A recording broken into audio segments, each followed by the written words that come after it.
Bonjour, je m'appelle Maël Bordas. Je suis le porteur du commun Diagnostic Mobilité que je vais vous présenter.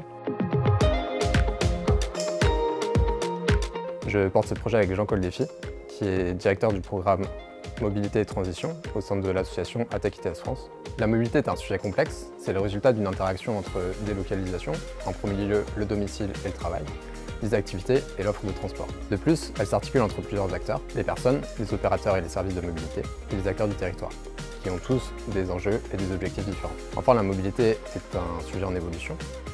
L'offre de transport se diversifie et se combine, les données de mobilité numérique sont de plus en plus nombreuses, et les échelles territoriales sont diverses et ont chacune des problématiques différentes.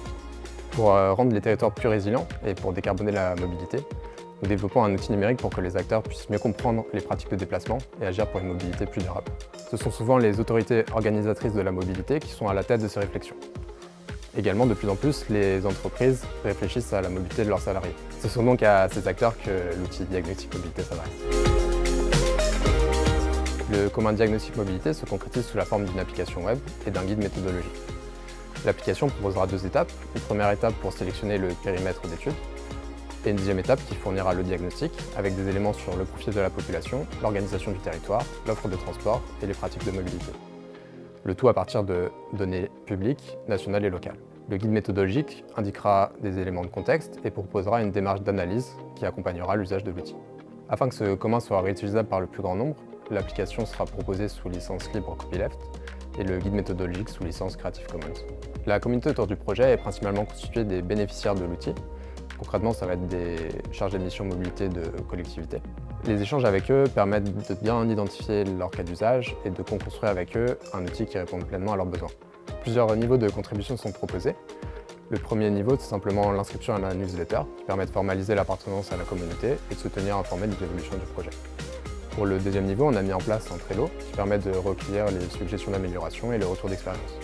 Le troisième niveau concerne l'implication des territoires pilotes. Il permet d'avoir des échanges approfondis avec des chargés de mission qui ont accès à une version bêta spécifique à leur territoire. Enfin, on proposera des ateliers de concertation pour échanger sur les bonnes pratiques associées à l'outil. Au-delà du retour d'expérience sur l'outil, les échanges avec les bénéficiaires permettent de prendre du recul sur les actions de mobilité durable mises en place au sein de leur territoire et de leur apporter un regard nouveau sur leurs pratiques. En complément, il y a aussi des acteurs comme le CEREMA qui apportent leur regard technique sur le projet. La gouvernance et le modèle économique se construisent au fur et à mesure de manière itérative. La version initiale de l'outil sera disponible gratuitement pour tous les territoires. Mais l'enjeu ici, ça va quand même être d'assurer la pérennité de l'outil, c'est-à-dire d'assurer une maintenance technique, de pouvoir mettre à jour les données et de faire évoluer l'outil. Tout ça, ça a un coût. Pour le moment, donc, ce qu'on envisage, c'est de proposer un système de cotisation pour les bénéficiaires qui le souhaitent, afin qu'ils puissent accéder à un outil mis à jour et qu'ils puissent intégrer la gouvernance pour décider des évolutions futures de l'outil. En résumé, on peut parler d'un système de type coopératif. Développer le projet sous forme de commun, ça permet de faire un pas de côté par rapport au modèle de revenu économique conventionnel et de pouvoir se concentrer sur l'impact que l'on vise à travers le projet. Ça permet également de développer plus de synergie entre les acteurs et d'avoir un projet plus robuste.